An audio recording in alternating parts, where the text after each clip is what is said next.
fucking cocoa, whatever the fuck, and the guy's like, okay, are you ready? And I'm like, this is my first time here. Can you just chill for a minute? This is a lot. Yeah. I'm like, I'm on number 3, dude. Like, I don't know. I kind of know what that means. The first I don't know what the fuck that means at all. Right. He's like, well, you could have some taste. And I'm like, okay, how about this?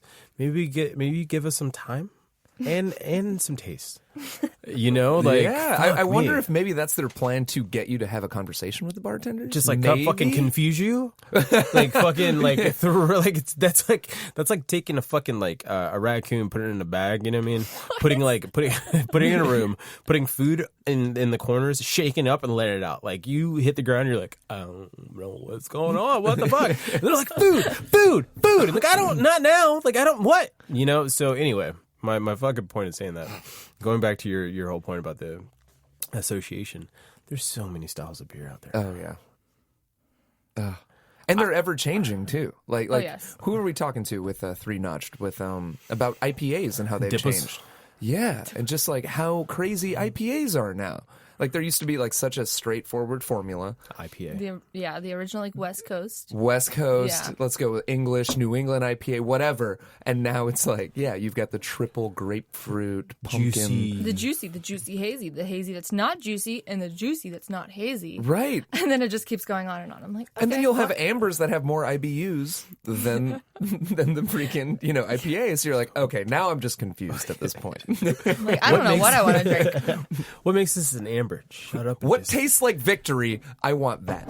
Just have it. You're like, okay, I don't know. What'd you have? Like, how was your experience? Like, honestly, I don't remember. I was overloaded completely by but I mean, it's their thing and it works for them. I imagine the variety, the amount of variety allows for much more play into your portfolio, which, you can kind of like work that into like your sales pitch.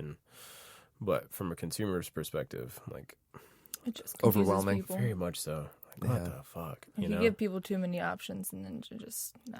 Mm-hmm. Well, I guess that's why I was asking. I was like, maybe I wonder if they're doing that so that when you go in, like me, for instance, I love ambers. So if I were to go to Vail and I'm like, okay, that menu is overwhelming. Mm-hmm. I don't even know what the fuck to like look at. I would be the one that just goes up to the beer tender and just goes, hey man, what kind of ambers you got? And explain them. You know what I mean? Like, and he'll probably say they have 2 to 4 or 5 on the menu. You know what I mean? And I'll be like, cool. What's your favorite? I'll do that. The most popular. Yeah. Taking the easy way out. That's like, I like that though. Yeah, because then also I might have a connection with that bartender. Right. And all of a sudden it's like, all right, cool. Now come visit me. You know what I mean? Right. And that's the beauty of this town and the restaurant industry in general. You make great connections. That's why it's good being a local. Even if I do work for a national brand that, being born and raised here, I know a lot of people. So that's definitely, I think, helped me out a lot. But at the same time, like you were saying, trying to get into new places is difficult. Mm-hmm. But that's when it comes down to the quality of the beer, because it's really hard to say if you have like a 5-barrel system and this beer is perfect and everybody loves it, it's won awards.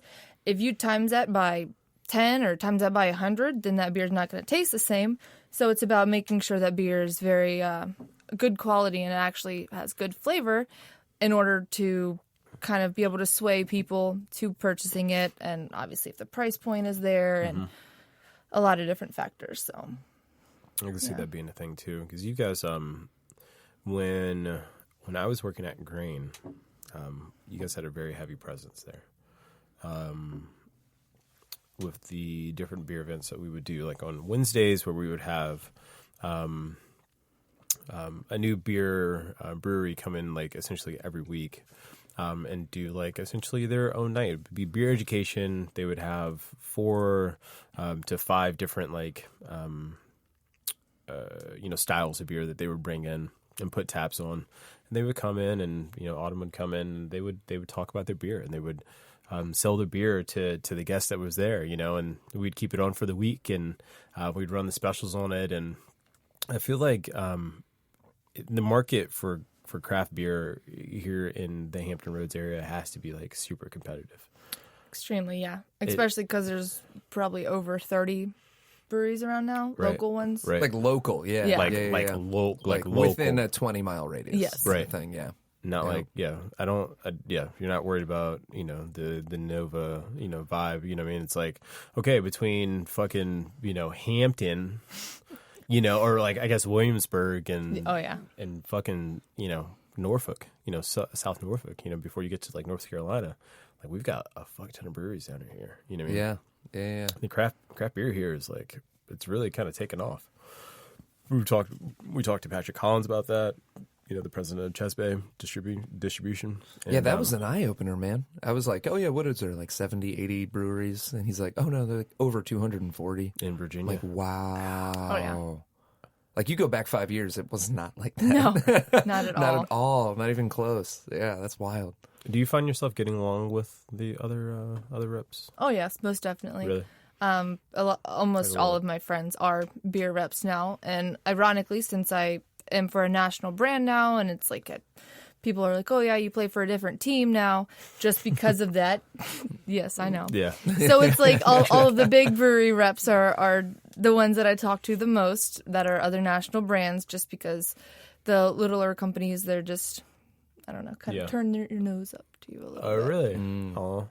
But it's okay because because I'm the youngest, and out of all of the national brewery reps that are in my area, I'm the only female and pretty much the only one that's like still in her 20s. So I've been able to learn a very lot from them, which has definitely been helpful. Yeah. And they, even if we're with the same distributor or a different distributor, they're very helpful. It literally is a family, a community. That's cool. For the love of the beer. Pretty much, yeah. Yeah. I like that. You like that? I like that. That's another T-shirt. That's coming out. For the love of the beer. For the love of the beer.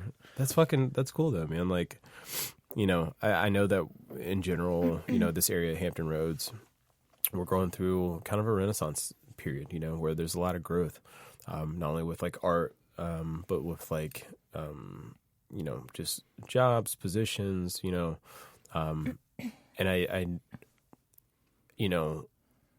it up until I feel recently working with, different reps and different breweries and especially distilleries. There were never really a lot of women that kind of came around. Like most of the girls that I knew, like that work for like the companies, they were, and I hate to say it, like promotions. Right. You know what I mean? The Like, brand ambassadors, yeah. Right. Special events. Right. Etc. But not account specialists, not account managers, not I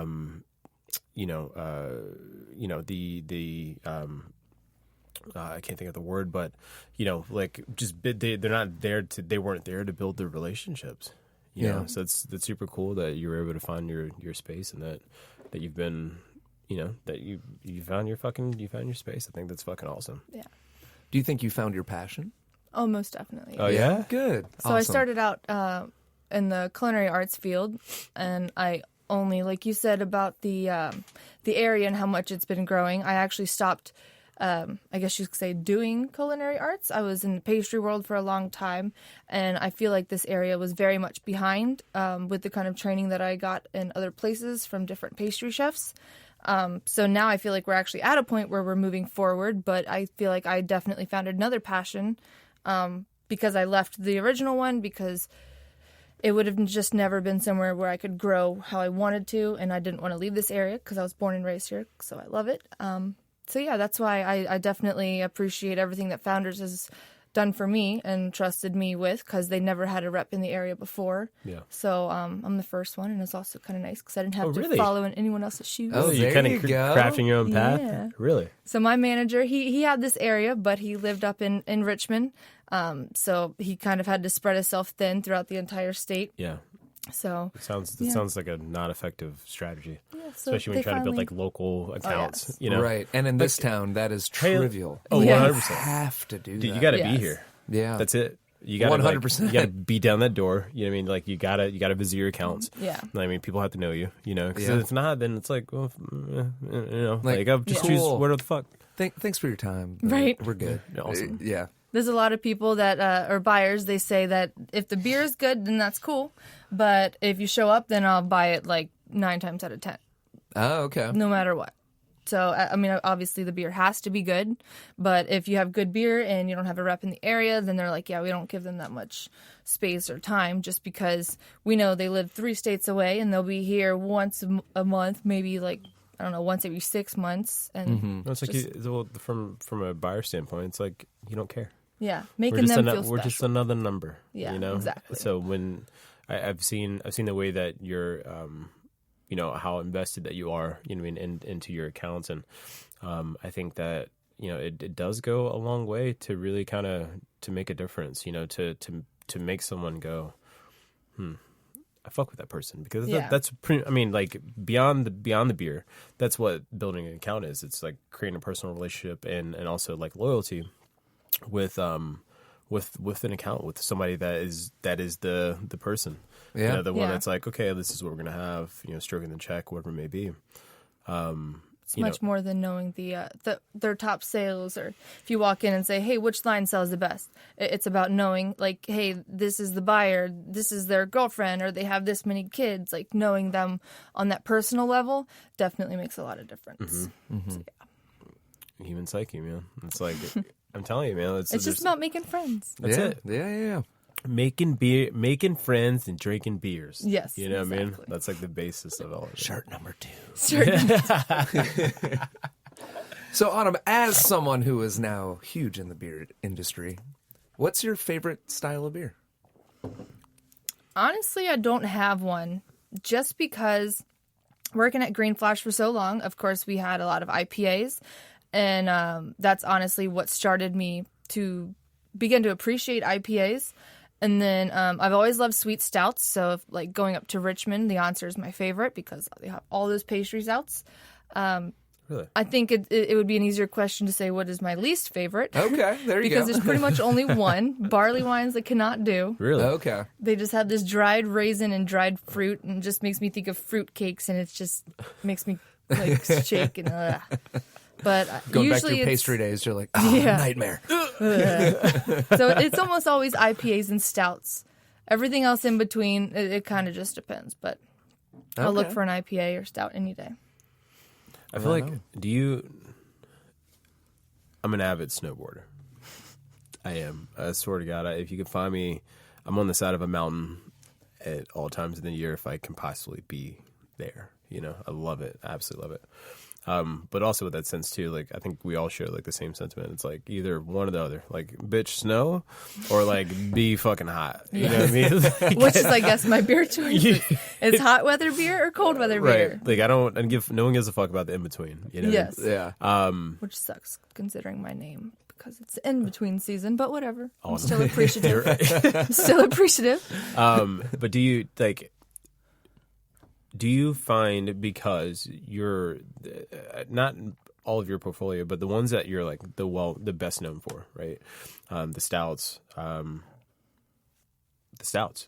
that like when I think of Founders, I'm like, oh, stouts. You know what I mean? Do you find yourselves like more sought out like on like in resorts? Do they like give you those type of like?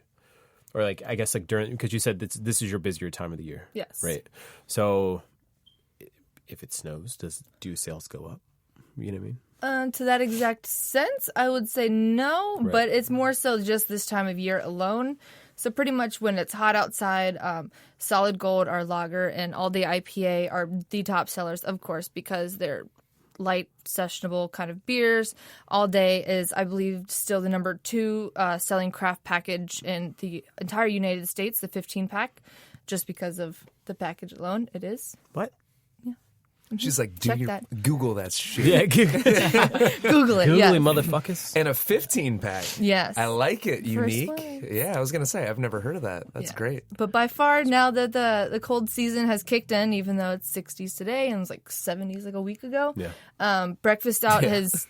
It's like the amount of inventory that my distributor alone is keeping is insane, just because they understand what people want. It is a very well-known stout with all of the chocolate and coffee. It's not like a dry stout, and it has enough alcohol to kind of pack a punch if you want it. It's a nice kind of easy drinking, smooth stout for this time of year, and it definitely shows. The other ones, they kind of get into a more craft-centric kind of person. So people who understand and appreciate barrel-aged beers, but that kind of comes with knowledge, I guess you could say. Yeah.